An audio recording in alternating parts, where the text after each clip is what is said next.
Bonjour, je suis Corinne et je suis très contente de vous retrouver sur le podcast de Réussir son orientation. Durant les épisodes, je vais vous donner des conseils pratiques et concrets pour préparer votre orientation, prendre les bonnes décisions et ne pas vous tromper dans vos choix de formation. Alors si vous êtes parent et que vous voulez y voir plus clair pour aider vos enfants au collège, au lycée ou dans le supérieur, ou bien élève à la recherche d'informations, ce podcast est fait pour vous. Bonne écoute! Cette semaine, on va continuer de parler des études à l'étranger, mais cette fois-ci, on va parler des études en français. On va parler en fait des études en Belgique. Alors pourquoi la Belgique? Parce que au départ, quand les élèves viennent me voir parce qu'ils veulent aller en Belgique, c'est souvent un plan de secours. Plan de secours pour les élèves qui veulent faire médecine et qui se disent que bon voilà, ils vont peut-être tenter comme plan B d'aller faire leurs études en médecine ou aussi pareil pour l'orthophonie. Et pourtant, moi je pense que la Belgique elle a beaucoup d'autres formations à proposer, peut-être des formations qui ne sont pas toujours connues par les élèves qui sont en France. Alors, comme je connaissais pas grand-chose sur la Belgique, j'ai contacté Nicolas Gazon. Donc, Nicolas, il travaille pour l'association Graines de Soie. Donc, Graines de Soie, c'est une association qui fait un travail qui je trouve vraiment remarquable d'orientation. C'est pas de l'orientation comme on a l'habitude de voir en France. En tous les cas, moi, je connaissais pas forcément d'association qui travaille de cette manière-là. Une association qui te fait vraiment beaucoup réfléchir sur toi. Je t'invite vraiment à écouter l'épisode pour que tu comprennes comment ils travaillent avec les ados et les jeunes adultes.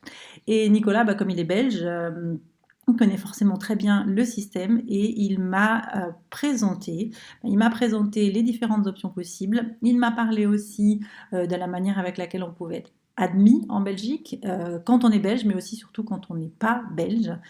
Et je pense que ces informations sont peut-être intéressantes pour toi si jamais tu envisages des études à l'étranger ou si tu te dis pourquoi pas réfléchir à d'autres options quand tu as choisi déjà un sujet qui t'intéresse. Voilà.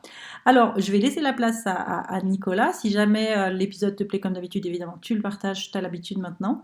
Et puis, je te retrouverai à la fin, je te ferai un résumé et puis je te donnerai peut-être d'autres informations pratiques auxquelles on n'a pas forcément eu les réponses avec Nicolas durant l'interview. Voilà. Écoute, j'espère que tout ça te plaira. À très vite. Bonjour Nicolas, merci d'avoir accepté mon invitation. Je suis très très contente de te rencontrer et de discuter d'un sujet qui m'intéresse beaucoup, les études en Belgique. Comment vas-tu aujourd'hui? Bonjour Corinne, écoute, je vais très bien. Je suis content de pouvoir partager mon expérience aux Français. Voilà. Ouais, c'est chouette. Alors, Nicolas, est-ce que tu pourrais, avant qu'on commence sur la structure des études, etc., nous dire un petit peu plus qui tu es et que fait ton association Graines de Soie? Moi, au départ, je suis enseignant, je suis professeur d'histoire et historien de formation. Et puis, en étant enseignant, je me suis passionné vraiment petit à petit pour l'orientation des élèves. Et comme historien, je me disais, tiens, on est vraiment en train de vivre en direct un tournant historique. Je suis convaincu qu'on est en train de changer d'époque. Et donc, je me disais, comment est-ce qu'on fait pour dessiner sa vie ou se donner des repères pour construire sa vie d'adulte, choisir un métier, choisir des études, quand le monde change de manière accélérée. Et donc, je me suis passionné alors pour les outils d'orientation, de connaissance de soi d'un côté, et puis aussi de découverte des métiers, et de découverte des métiers en changement. Et donc, nous, ça fait maintenant 8 ans qu'on a créé une petite association qui s'appelle Graines de Soi. Et le but, c'est vraiment, il y a deux objectifs. À la fois aider le jeune à construire une forme de boussole intérieure, parce que la seule certitude que l'on a face à l'avenir, c'est que demain, je serai toujours avec moi-même. Donc, c'est important de bien se connaître pour traverser la vie. Et en même temps, d'essayer de leur donner des repères pour se dire, bah, tiens, le changement, il est à l'œuvre et on va dire, quels sont les moteurs de changement actuels et comment, quels que soient mes projets, je peux essayer de les intégrer dans la manière dont je vais me projeter dans l'avenir. D'accord. Voilà. Donc, vous faites à la fois des accompagnements d'élèves qui ont envie de travailler sur eux et sur voilà, leur position dans ce monde qui bouge, mais aussi de groupes, c'est ce que tu me disais juste avant, hein. Oui, et donc on travaille parfois, alors soit avec des élèves qui ne sont pas forcément sensibilisés à ces questions-là, et justement les enseignants les amènent chez nous pour on va dire, ils vont se rendre compte avec nous qu'effectivement, aujourd'hui, ça vaut la peine de comprendre le changement pour pouvoir faire des choix qui sont judicieux. Et puis la plupart des jeunes qui viennent chez nous par eux-mêmes, ce sont des jeunes qui ont soit commencé des études ou commencé un travail et qui se disent, ça ne fait pas sens pour moi ce que j'étudie, ou mon travail ne fait pas sens, j'ai l'impression que ça ne sert à rien, ou en tout cas que ça ne répond pas aux enjeux de mon époque. Et donc, ils viennent chez nous pour un peu interroger leur choix, voir si c'est pas possible de se réorienter en partie, pas forcément changer de métier, mais trouver des endroits où ils vont pouvoir être plus impactants et aussi construire un style de vie en cohérence avec leurs aspirations et aussi les enjeux de leur époque. Bah, dis donc, tout un programme. On aurait dû faire un Sujet, épisode oui. là-dessus. Mais bon, c'est pas- aujourd'hui, l'objectif, c'est plutôt de comprendre le système belge, mais peut-être qu'on se reverra une prochaine fois pour parler de ces questions. Ça m'intéresse beaucoup. Avec plaisir. Alors, on va commencer peut-être par les études en général en Belgique. Est-ce que tu peux nous expliquer un petit peu, grosso modo, comment sont construites les études à post-baccalauréat, alors qui ne sont pas forcément baccalauréat chez vous, hein, le vocabulaire ne sera pas forcément le même, mais comment sont construites les études supérieures en Belgique? Oui, alors, en Belgique, le bac, on l'appelle le CESS, hein. Donc, si vous allez sur des sites belges d'études supérieures, on va vous demander si vous avez votre CESS, ça veut dire si vous avez votre bac, tout simplement. Et donc, avec le CESS, on a accès à deux grandes formes d'études supérieures. Donc, il y a ce qu'on appelle les hautes écoles, en 3 ans ou en 5 ans, ou alors l'université qui, elle, se fait en 5 ans. Et certaines études, parfois en 6 ou en 7 années, ça dépend. La plupart des études, c'est 5 ans à l'université. Et donc, comment est-ce qu'on peut comprendre la différence entre les propositions de haute école et les propositions à l'université? On va dire que la formation en haute école, surtout en 3 ans, elle a pour but vraiment de vous former à un métier. Et donc, les cours que les étudiants vont suivre sont des cours, on va dire, qui sont plus rapidement liés à une pratique professionnelle, à une préparation aussi à devenir stagiaire. Et le travail de fin d'études, souvent, il va se construire sur base d'une expérience en stage professionnel. D'accord, Et donc, il y a de la théorie, mais c'est de la théorie, on va dire, qui a pour but vraiment de faire de la personne un excellent professionnel, entre guillemets, en haute école supérieure. Euh, alors qu'à l'université, en Belgique en tout cas, le cœur de l'université, c'est la recherche, hein, et donc, les enseignants sont des chercheurs au départ. Et donc, l'approche est davantage théorique, en tout cas les premières années, les 3 premières années du baccalauréat. Et puis ensuite, quand on va vers le master, ça peut s'orienter davantage vers une pratique professionnelle, mais qui est souvent, qui reste reliée, on va dire, à une théorie qui va très loin, qui est très poussée, quoi, entre guillemets. mais alors, quand tu dis quand même que les hautes écoles peuvent se faire en 3 ou 5 ans, ça veut dire que tu peux avoir. Alors, c'est pas une licence. Tu m'as dit tout à l'heure que ça s'appelait je me rappelle plus. Un quoi? Un bachelier, un Un bachelier. bachelier, voilà, Oui, c'est ça. oui, Et donc, tu oui. peux quand même avoir un master après une haute école, c'est ça? Oui, alors en Belgique, en général, donc je donne un exemple concret, comme ça c'était plus Mhm, parlant. Donc, vous faites un bachelier en comptabilité. Donc, mhm. vous avez 3 années d'études, vous avez reçu un diplôme de comptable. Vous pouvez travailler comme comptable dans le monde du travail. Mais avec ce diplôme de bachelier, vous avez accès après à des masters universitaires, par exemple en gestion d'entreprise. Mais pour avoir accès à ce master, mais ça va être très variable d'une situation à l'autre. Parfois, il y a la nécessité de faire une passerelle, donc une année passerelle. Donc, c'est une année, on va dire, essentiellement de cours théoriques qui vont D'accord, après donner accès au master. Et parfois, la passerelle est très importante, donc c'est vraiment une année supplémentaire. Parfois, la passerelle est très courte, c'est quelques cours. Vous pouvez directement rajouter votre master. d'accord. Et est-ce que c'est garanti, c'est-à-dire est-ce que quand tu as fait ton bachelier en haute école, tu es garanti une place en master à l'université avec ou sans passerelle, enfin avec une passerelle courte ou une passerelle longue ou pas? En tout cas, ce qu'il faut regarder, c'est qu'en général, si vous allez sur les sites des universités belges, et vous vous intéressez à un master en particulier, il faut regarder les conditions d'admission. Oui, Et dans les conditions d'admission, ils vont vous dire quels sont les bacheliers, enfin, les diplômes de bacheliers qui ont accès au master en question. Donc, d'accord. c'est comme ça que ça se passe. Ok. Alors, tu vois, moi j'avais vu aussi, par exemple, une élève qui pouvait faire architecte dans une haute école ou architecte à l'université. C'est quoi la différence? J'imagine que c'est un peu la même chose pour les cours d'ingénierie. Comment on peut faire les deux finalement? Parce que architecte, c'est quand même assez appliqué. Oui, alors ça, quand même, le diplôme n'est pas exactement le même. D'accord. Donc, si vous voulez vraiment opérer comme architecte et être reconnu en tant que tel, c'est mieux de passer par l'université, Mhm. des études en 5 ans. Après, vous avez des hautes écoles artistiques on va dire, effectivement, vont, vont, vont transmettre des compétences utiles au métier d'architecte, mais pas forcément donner accès au titre D'accord. d'architecte. Ok. D'accord. Donc, il faut Donc vraiment aller dans les détails pour pouvoir. oui, oui, oui, tout à fait. Mais en général, en Belgique, si vous voulez faire architecture, il faut passer par une université. D'accord. Ok, super. J'imagine que c'est pareil pour l'ingénierie. Et est-ce qu'il y a des systèmes de classement, comme on peut avoir le classement des écoles en France ou le classement des universités en Angleterre, ou est-ce que toutes les universités finalement se valent et c'est égal en fait celle à laquelle on va postuler? Oui. Alors, en Belgique, on va dire, officiellement, tout est sur un même pied. Mhm. Euh, Après, au niveau des universités, il y a des classements internationaux, hein. On peut voir que telle Oui, université est un peu mieux classée qu'une autre. Mais je veux dire, dans la culture belge, en tout cas, c'est pas prédominant. Et donc, en général, le choix des jeunes, il se fait essentiellement sur base géographique ou sur base, on va dire, il y a des universités aussi qui ont on va dire, des histoires différentes et on va dire, à la naissance de l'université, on a un courant idéologique qui n'est pas toujours le même, d'accord, entre ok. guillemets. Donc, il y a des universités belges qui sont plutôt tradition chrétienne catholique, d'autres qui sont plus de tradition libérale. Et donc, voilà, le choix peut se faire aussi de cette manière-là.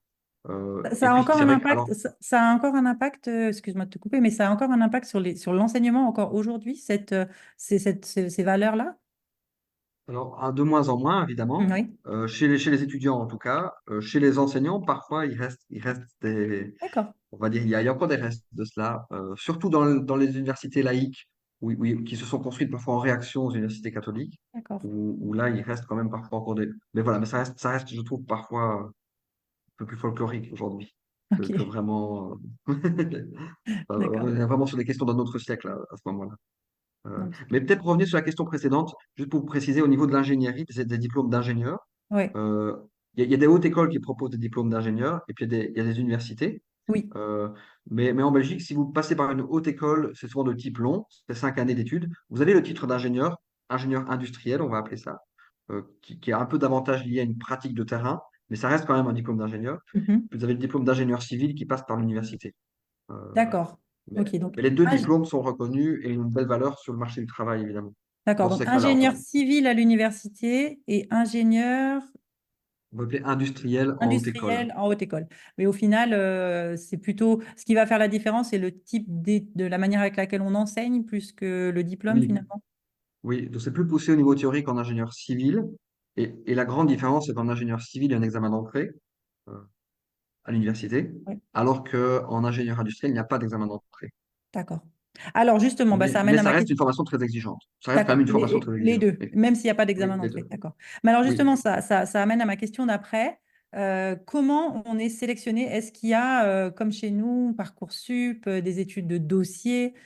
Comment on rentre, déjà quand on est belge, mais surtout quand on n'est pas belge, dans les universités en Belgique? Oui, alors quand on est belge, en Belgique, on n'a pas cette culture du dossier. Et attendez, parce qu'il y a quelqu'un qui passe. Voilà, désolé. C'est On pas n'a plus grave. cette culture du dossier. Donc en général, si vous avez votre CESS, vous avez accès à l'enseignement supérieur de manière large, excepté pour quelques études, donc les études d'ingénieur notamment, et les études de médecine, où là, il y a un examen d'entrée, et aussi tout ce qui est les études artistiques, euh, parce qu'il n'y a pas la possibilité comme ça de faire ces études-là de manière, on va dire, excellente avec des groupes trop élevés Bien d'étudiants sûr, pour les bien études sûr. artistiques. Donc ça, c'est pour les étudiants belges. Pour les étudiants étrangers, en général, la date d'inscription est plus tôt que pour les étudiants belges. En général, c'est avant le mois d'avril, la plupart du temps. Et ça se fait aussi sur dossier. L'inscription se fait sur dossier. Et il y a quand même un œil qui est posé sur les résultats du jeune qui veut s'inscrire. Euh, ça, de manière large, pour toute étude confondue. Mais en général, si vous avez votre bac, vous avez les conditions pour vous inscrire. Par contre, pour certaines études qui sont, entre guillemets, envahies par des étudiants francophones, Oui, toutes les études médicales et paramédicales en général, au fait, ils ont dû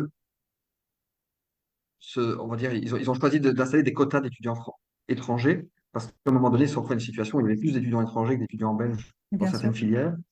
Et donc aujourd'hui, si vous inscrivez dans ces études qu'on appelle contingentées, euh, ben votre inscription va être prise en compte, vous allez être mis dans un panier. En général, ils vont dire, voilà, il y a 30% de place pour les étudiants étrangers, et puis ils vont tirer au sort, en fait, les étudiants qui seront choisis. Ce sera plus D'accord. sur un tirage au sort que sur base de résultats.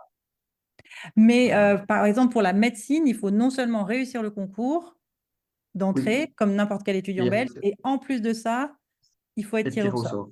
D'accord. Donc, Oui, ça tout à fait fait. beaucoup Ce de qui peut être conditions, quoi. frustrant parfois. Oui, oui. C'est ça. Et en plus, le concours de mémoire, il est quand même tard, hein. Il est plutôt vers la fin du mois d'août, je Oui, oui, c'est crois. ça. Donc Donc, il faut absolument avoir un plan B oui, quand on se met dans cette c'est situation-là. ça. Tout Donc, à ça, fait. c'est le cas pour la médecine. Est-ce que c'est la même chose pour les études d'ingénieur aussi? Est-ce que pour les études d'ingénieur, il y a aussi un tirage au sort pour les élèves, un concours et un tirage au sort? Non, il n'y a pas de tirage au sort. D'accord, juste le concours à réussir. Oui, c'est ça. Donc là, D'accord. c'est déjà une inconnue en moins. Oui, c'est déjà une inconnue en Ouais. moins, c'est ça. Donc, ce fameux tirage au sort, on l'a aussi pour l'orthophonie, je crois. Oui, alors je peux vous donner la liste des études qu'on appelle contingentées. Donc il y a tout ce qui est kinésithérapie, Oui, logopédie, audiologie. Ça, c'est ouais, pour les hautes écoles. oui, Et à l'université, on a aussi la kinésithérapie, ce qui est médecine vétérinaire, les sciences psychologiques, la logopédie, oui. la médecine et les sciences dentaires. Ça, c'est pour l'université. Ok, super, très bien.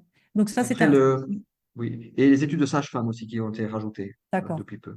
ok, Euh, très très bien. Ok, Mais, super. mais il y a des sites qui expliquent très bien hein, les conditions d'admission pour les étudiants français. Donc, si vous êtes vraiment intéressé d'aller en Belgique, ça vaut la peine de passer par ces sites internet-là, Oui. notamment mesétudes.be.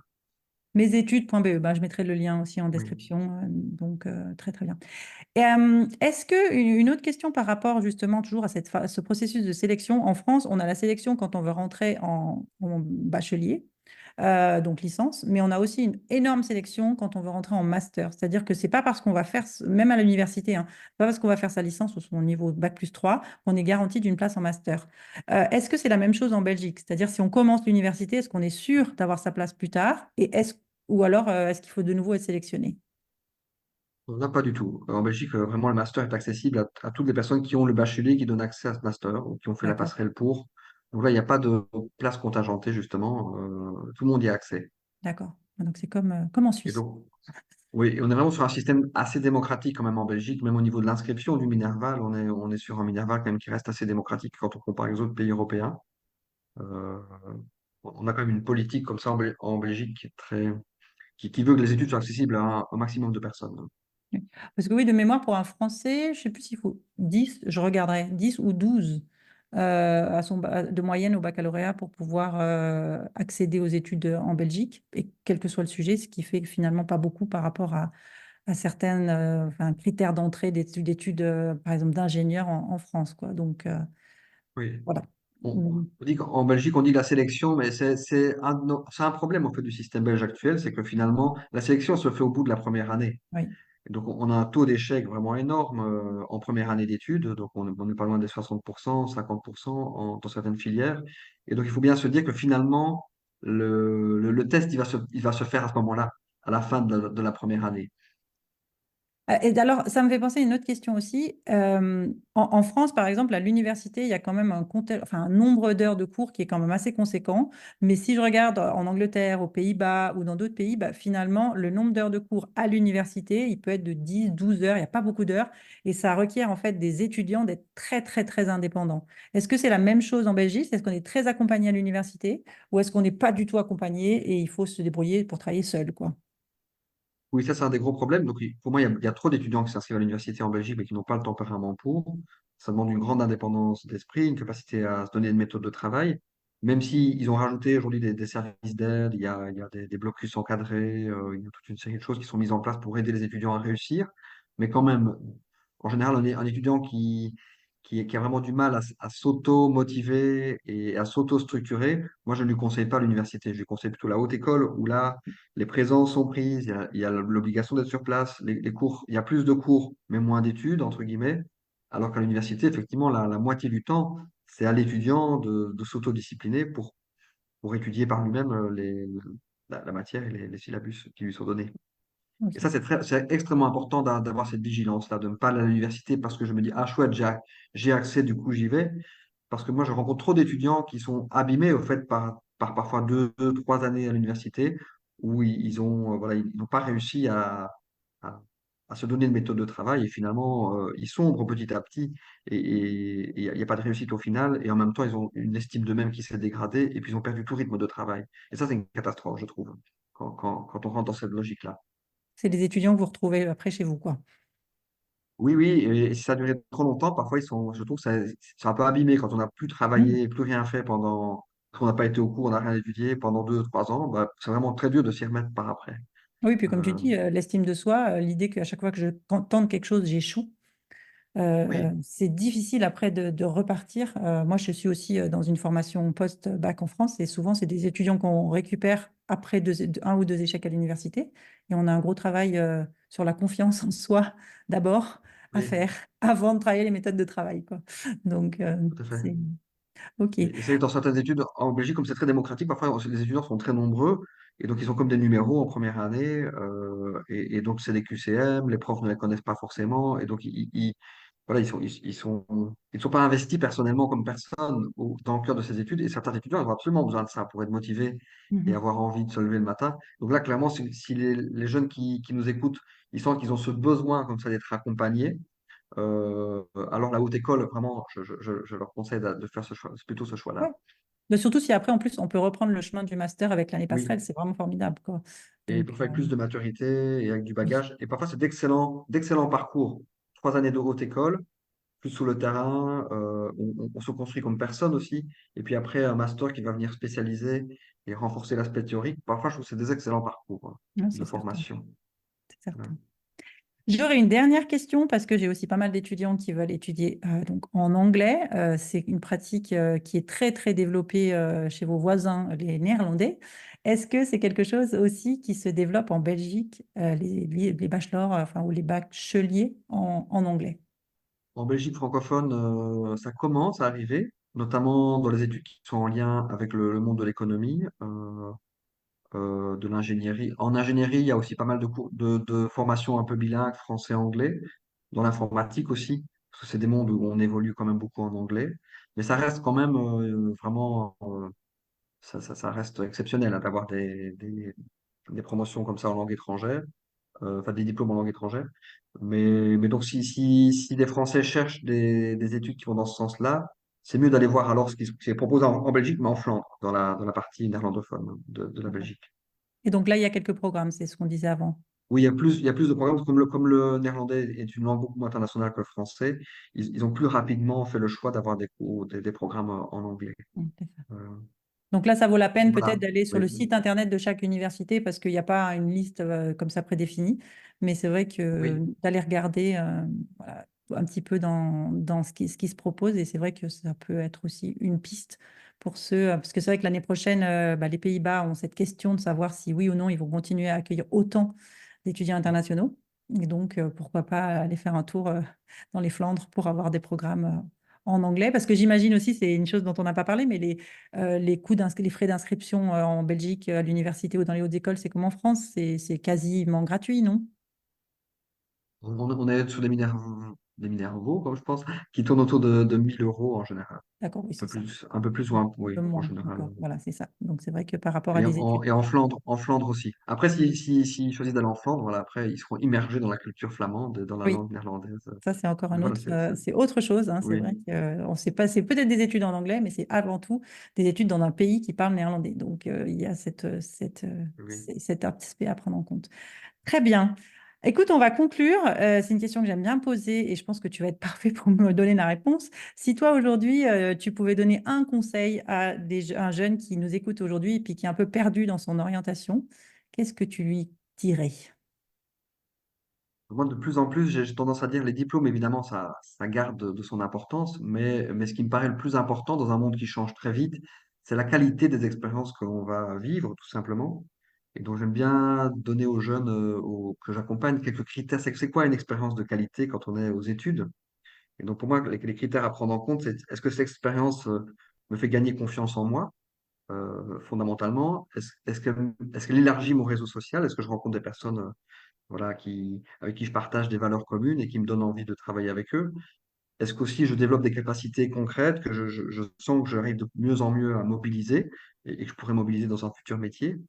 Et est-ce que je sens finalement que cette expérience, elle me rend plus autonome pour pouvoir construire ma vie d'adulte aussi par après? Et si on coche vert sur chacun de ces critères, ça veut dire que même si l'année parfois n'est pas réussie, mais si on a quand même grandi, entre guillemets, alors c'est gagné. C'est pas une année perdue, c'est pas une expérience perdue.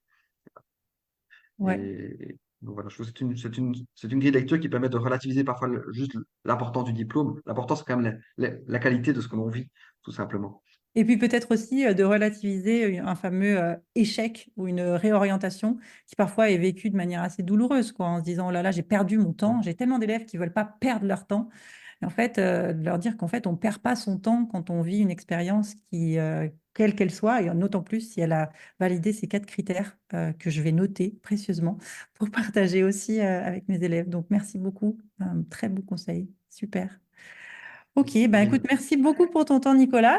Donc, ton association, elle s'appelle Graines de Soie. Si, il y a des jeunes qui ont envie de travailler sur l'orientation, mais avec un côté peut-être un peu plus comment m'insérer dans la vie, dans ce monde qui change finalement, j'imagine qu'on peut vous contacter. Vous Oui. faites aussi des accompagnements en visio? Ça nous est déjà arrivé de le faire, Eh tout bien, à fait. super, très bien. Et puis parfois, on fait des petits séjours qui sont accessibles à des Français s'ils le souhaitent. Des séjours où on marche aussi en itinérance, on pose la question d'orientation, mais on marche on est une dizaine de jeunes et voilà, on marche, on fait 15 km par jour et en même temps, on travaille la question d'orientation, mais en pleine nature, ce qui rajoute une autre dimension. Super, très Si très ça les bien. Et donc intéresse, ça, ils peuvent ah bah oui, regarder. ça m'intéresse beaucoup. Donc des Ça séjours que s'appelle- vous faites pendant les vacances, pendant l'été par Oui, ça exemple. s'appelle les séjours rebondir en itinérance, si vous regardez sur le site. Très Voilà. bien, donc tout ça, c'est sur votre site. Oui, tout à Eh ben, fait. écoute, je mets ça en plus dans ma newsletter le mois prochain. Absolument, c'est une super idée. Je pense que ça va beaucoup plaire à plein de jeunes qui sont un peu perdus et qui ont envie de réfléchir, pas forcément derrière un ordinateur. Donc, top. Ben, écoute, Ça Nicolas, va. merci beaucoup pour ton temps. Et puis, je pense peut-être à une prochaine fois, peut-être pour un épisode un peu plus axé sur cet autre aspect de l'orientation que vous travaillez et que je trouve très intéressant. Merci beaucoup. Merci, avec Au plaisir. revoir. Merci. Au revoir. Alors, je pense qu'on a encore une fois beaucoup appris avec Nicolas. Pour compléter ce qu'il nous a dit, il faut savoir que, je crois qu'on l'a quand même bien compris, hein. La Belgique, c'est deux parties, une partie francophone, une partie néerlandophone. Donc en Wallonie, les principales villes universitaires que tu vas retrouver, c'est plutôt Louvain et Liège. Et puis dans la partie flamande, ce sera plutôt Leuven et Gand. Et puis Bruxelles a un statut un petit peu particulier parce qu'à Bruxelles, on va pouvoir étudier dans les deux langues. L'autre point sur lequel on s'est posé un petit peu les questions, c'est est-ce qu'il faut un bac ou est-ce qu'il faut une note minimale? Et en fait, il suffit juste, entre guillemets, d'avoir le bac pour pouvoir aller étudier en Belgique. C'est-à-dire qu'il faut ton 10 sur 20. Et quand tu as ton bac à 10 sur 20, eh bien, écoute, au mois de juillet, tu demandes une reconnaissance de diplôme en Belgique. Ça prend un peu de temps, mais c'est des problèmes administratifs, hein, pour pouvoir ensuite t'inscrire à l'université. Alors, les grandes idées que Nicolas a partagées avec nous. Si tu veux faire des études en Belgique, il y a deux grands types d'études possibles, donc pas autant que nous, des IUT, des BTS, des grandes écoles, non, tout ça, il n'y a pas. En fait, il y a deux possibilités. Soit tu fais une haute école, soit tu vas à l'université. Une haute école, en fait, a pour but de te former en fait à un métier. C'est des études qui sont pratiques. Tu vas avoir des stages et à la fin, tu vas avoir un travail de fin d'études. Ce travail de fin d'études sera basé sur tes compétences pratiques et va souvent d'ailleurs être basé sur tes stages. Et à la fin de la haute école qui dure 3 ans, tu vas pouvoir obtenir un diplôme qu'on appelle un bachelier et donc aller travailler, c'est tout à fait l'objectif en fait de la haute école. Mais si tu te dis que tu as encore envie de continuer, alors tu peux faire une passerelle. Et cette passerelle, elle peut durer soit un mois, ça peut être même quelques cours, ou ça peut aller jusqu'à un an. Et ensuite, tu pourras peut-être intégrer certains masters. Alors, c'est pour savoir quels sont les masters qui sont accessibles après une autre école, ben là, il faut faire le travail à l'envers, c'est-à-dire qu'il faut voir le master qui t'intéresse et voir si le master qui t'intéresse pourra être accessible avec un bachelier d'une haute école. L'autre possibilité, c'est donc de faire l'université. Donc là, on part sur des études un peu comme en France, hein, très théoriques. L'objectif, c'est plutôt de la recherche, avec des enseignants-chercheurs aussi. Et la différence par contre avec la France, c'est que si tu rentres à l'université en Belgique et que tu réussis à aller jusqu'au bout, la place en master, elle t'est garantie. Alors qu'en France, nous, évidemment, on a, il va falloir refaire une admission après la licence. Alors, selon Nicolas, malgré tout, un petit peu comme en France, hein, le taux d'échec est important, peut-être même encore plus en Belgique qu'en France. Pourquoi? Parce que les bacheliers sont très très nombreux, qu'il y a peu, voire pas de sélection. Il suffit d'avoir l'équivalent de son bac qui s'appelle un CESS. Et voilà, tu seras peu accompagné. Et finalement, selon Nicolas, la sélection, elle se fait pas au début, elle se fait plutôt à la fin de la première année. Et donc, selon lui, si tu n'es pas prêt pour ce genre d'études, si tu n'es pas autonome dans tes apprentissages, ça peut être très très déstabilisant. Et peut-être que la haute école sera peut-être plus favorable pour toi. Alors l'admission, elle est assez simple en fait, comme je te l'ai dit, hein, si tu es belge, il te faut un certificat d'études secondaires supérieures, le fameux CESS, ou sinon demander une équivalence comme je viens de t'expliquer jusqu'avant, donc tu fais ça au mois de juillet. Sauf pour deux types d'études où là il va falloir passer un examen, c'est la médecine et c'est l'ingénierie. Donc là pour le coup, que tu sois belge ou pas, il va falloir passer un examen pour rentrer. Et si tu es français, en plus de ça, au niveau de la médecine, il va y avoir des quotas, d'accord? Donc, et donc un tirage au sort, à peu près 30%. Donc non seulement pour rentrer en médecine en Belgique, tu dois réussir l'examen, mais en plus de ça, il faut que tu sois tiré au sort. Alors ce tirage au sort, il existe dans d'autres filières, des filières en tension, hein, comme partout. Donc des filières que tu vas retrouver en haute école, comme kiné, comme logopédie, donc ce qui est en fait l'orthophonie, l'audiologie, et puis à l'université, à nouveau kiné, vétérinaire, psychologie, médecine, dentaire et sage-femme. Et là, alors, mis à part médecine, pas d'examen d'entrée, mais par contre un tirage au sort pour pouvoir rentrer. Et Nicolas a eu la gentillesse de me donner deux sites internet qui reprennent ces informations que je te mettrai en note de l'épisode. Il y a certains programmes qui sont spécifiques en Belgique, donc par exemple le programme d'ingénieur, donc tu vas pouvoir l'obtenir soit en haute école et là tu auras un titre d'ingénieur industriel, soit à l'université et là tu auras un titre d'ingénieur civil. Alors le titre d'architecte, lui, va aussi s'obtenir à l'université. Par contre, tu vas aussi pouvoir retrouver des cours dans certaines hautes écoles, mais pas forcément le même droit d'exercer en tant qu'architecte. Et puis, tu l'as vu juste avant, les études de kiné, tu peux les faire soit en haute école, soit à l'université. Dans les programmes spécifiques, il y a aussi, et j'ai posé la question à Nicolas, le développement des études en anglais. Alors c'est doucement hein, en Wallonie, dans certains sujets uniquement, l'économie, l'informatique par exemple. Un peu plus en Flandre, parce que forcément en Flandre, les études se font en néerlandais. C'est une langue qui est peut-être moins... c'est certainement une langue moins parlée. Et donc, il y a des universités qui proposent des programmes en anglais. Pas de liste spécifique. Là, je t'encourage, si jamais ça t'intéresse, d'aller sur le site de toutes les universités. La Belgique, c'est tout petit, hein, donc il n'y en a pas non plus des dizaines et des dizaines. Va voir dans les sujets qui t'intéressent, si les études en anglais t'intéressent, si jamais l'université propose un programme. Et la dernière chose que Nicolas a conclu, c'est un chouette conseil, je trouve, pour ton orientation. Et donc lui, il travaille avec des étudiants qui sont un petit peu perdus et donc qui ont parfois eu qui ont eu des échecs à l'université. Et donc ce qu'il leur conseille de penser, c'est de se dire que évidemment que le diplôme est important, on va pas, ça c'est certain, on va pas revenir là-dessus. Mais il estime aussi que l'expérience que tu vas pouvoir vivre dans ta formation, c'est aussi quelque chose qui est important. Et pour lui, il définit une expérience de qualité comme une expérience qui remplit 4 critères. Le premier, c'est une expérience qui t'a fait gagner confiance en toi. Le deuxième, c'est une expérience qui a élargi ton réseau à des personnes en fait qui partagent des valeurs qui sont les mêmes que les tiennes. Une expérience qui t'a permis d'apprendre des nouvelles compétences et une expérience qui t'a rendu autonome et qui te permet comme ça, petit à petit, de construire ta vie d'adulte. Et j'ai bien aimé ce conseil qui permet en fait de regarder parfois un échec ou même n'importe quelle expérience comme finalement un apprentissage. Voilà, écoute, si cet épisode t'a plu, comme je te l'ai dit, partage-le, les fameuses étoiles comme d'habitude, mais aussi un commentaire qui me fait plaisir et puis surtout qui m'indique si oui ou non ce que je te partage t'intéresse et c'est évidemment important pour moi pour que je sache vers qui tu veux que je me tourne pour faire des épisodes. Évidemment, à chaque fois que j'ai un épisode, c'est parce que j'ai une question dans mes accompagnements à la maison. Mais si toi aussi tu as d'autres questions et tu aimerais que je traite d'autres sujets, n'hésite pas à me le dire.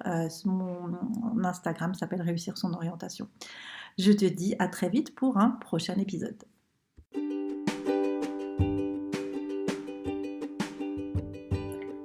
Voilà, j'espère que cet épisode vous a plu. N'hésitez pas à le partager et à vous abonner à ma newsletter où une fois par mois, je partage des informations sur l'orientation et je vous invite à des ateliers gratuits avec des thèmes très utiles pour vos enfants. À bientôt!